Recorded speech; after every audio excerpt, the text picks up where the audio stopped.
Hi అండి, ఈరోజు మన ఛానల్లో టేస్టీ 3 ముక్కల దోశ విత్ పల్లీ చట్నీ కాంబినేషన్. కావలసిన పదార్థాలు: దోశ పిండి 2 కప్స్, సాల్ట్ రుచికి తగినంత, గోధుమ పిండి 2 టీ స్పూన్స్, సన్నగా తరిగిన అల్లం ముక్కలు, తరిగిన పచ్చిమిర్చి, తరిగిన ఆనియన్స్ ప్లస్ ఆయిల్.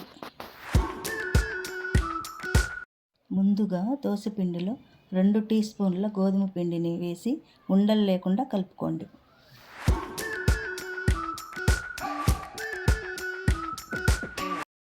తరువాత తగినంత సాల్ట్ వేసి బాగా కలిసేలా కలుపుకోవాలి.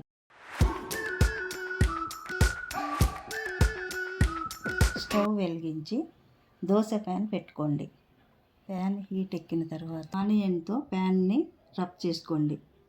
తర్వాత దోశ పిండి వేయండి.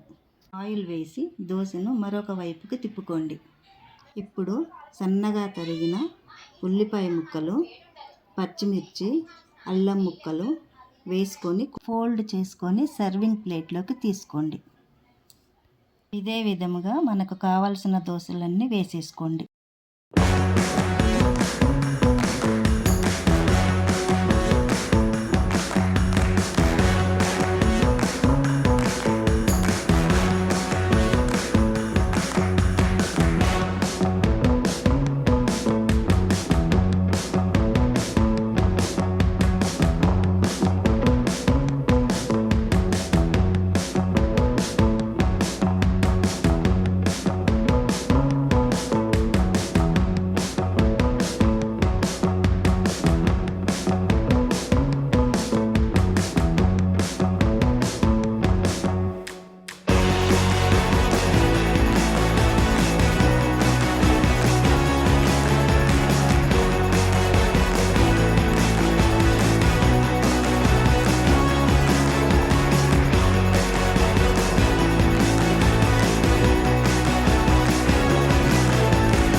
ఇప్పుడు ఈ దోశలకి కాంబినేషన్ పల్లీ చట్నీ అండి. తయారు చేయ విధానం చూద్దాం.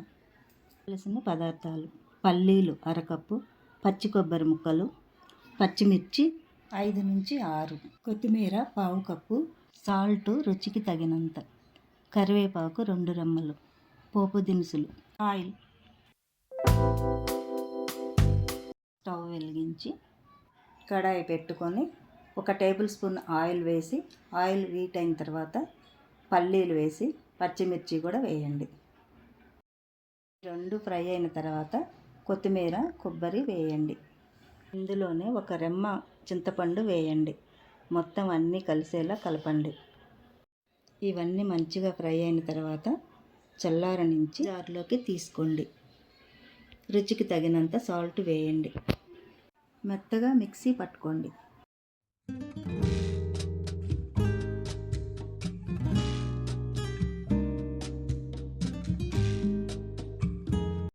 ఇప్పుడు స్టవ్ వెలిగించుకొని ఫ్రై చేసిన కడాయిలో పోపు పెట్టుకుందాం.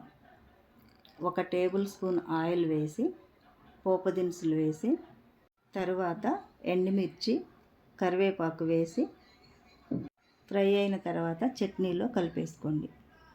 ఈ 3 ముక్కల దోశలోకి కొబ్బరి కారము, నెయ్యి, పల్లీ చట్నీ కాంబినేషన్ చాలా బాగుంటుంది.